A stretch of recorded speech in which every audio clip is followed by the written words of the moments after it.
কক্সবাজারের দেখুন, কক্সবাজারের সুগন্ধা পয়েন্ট, কক্সবাজারের সুগন্ধা পয়েন্টে আমি রয়েছি। লক্ষ লক্ষ দর্শনার্থী এই মুহূর্তে, লক্ষ লক্ষ দর্শনার্থী কক্সবাজারের সুগন্ধা পয়েন্টে। দেখুন, লক্ষ লক্ষ দর্শনার্থী রয়েছে। আমি এখন বিচের একদম পারে যাব সূর্যাস্ত দেখার জন্য। এখান থেকে সূর্যাস্তটা অনেক চমৎকার দেখা যাবে, এটা উপভোগ করতেই যদি একটু দেখাই। দেখুন,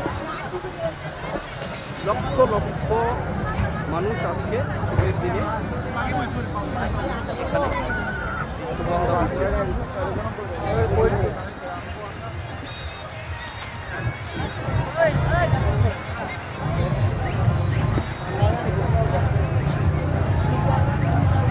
আরও লক্ষ লক্ষ মানুষ দর্শনার্থী তারা আসতেছে।